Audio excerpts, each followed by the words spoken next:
जेन master की कहानी बहुत समय पहले की बात है। चाइना के एक राजा ने अपने बेटे को अच्छा शासक बनाने के मकसद से एक जेन मास्टर के पास भेजा। जेन मास्टर ने कुछ दिन अपने साथ रखने के बाद युवराज को 1 साल के लिए जंगल में अकेले रहने के लिए भेज दिया। जब युवराज लौटे तो मास्टर ने पूछा, बताओ तुमने जंगल में क्या सुना? युवराज बोले, मैंने कोयल की कूक सुनी, नदियों की कलकल सुनी, पत्तियों की सरसराहट सुनी, मधुमक्खियों की गुंजन सुनी, मैंने हवा की धुन सुनी। युवराज अपना अनुभव सुनाता चला गया। जब युवराज ने अपनी बात कर ली तब मास्टर बोले, अच्छा है, अब तुम एक बार फिर जंगल जाओ और जब तक तुम्हें कुछ नई आवाजें ना सुनाई दे तब तक मत लौटना। 1 साल जंगल में बिताने के बाद युवराज अपने राज्य को लौटना चाहता था, पर मास्टर की बात को टाल भी नहीं सकता था, इसलिए वह बेमन ही जंगल की ओर बढ़ चला। कई दिन गुजर गए पर युवराज को कोई नई आवाज नहीं सुनाई दी। वह परेशान हो उठा।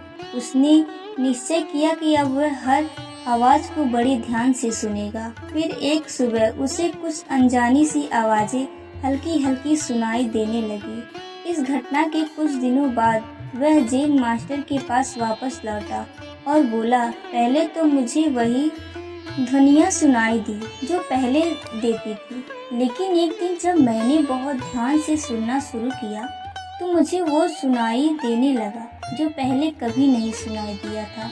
मुझे कलियों के खिलने की आवाज़ सुनाई देने लगी। मुझे धरती पर पड़ती सूर्य की किरणों, तितलियों के गति और घास द्वारा सुबह की ओस पीने की ध्वनियाँ सुनाई देने लगी। यह सुनकर जेन मास्टर खुश हो गए और मुस्कुरा कर बोले, अनसुने को सुनने की क्षमता होना एक अच्छे राजा की निशानी है, क्योंकि जब कोई शासक अपने लोगों के दिल की बात सुनने सीख लेता है, बिना उनकी बोले उनकी भावनाओं को समझ लेता है, जो दर्द बयां ना किया गया हो उसे समझ लेता है, अपने लोगों की अनकही शिकायतों को सुन लेता है, केवल वही अपनी प्रजा का विश्वास जीत सकता है, कुछ गलत होने पर उसे समझ सकता है और अपने नागरिकों की वास्तविक आवश्यकताओं को पूरी कर सकता है।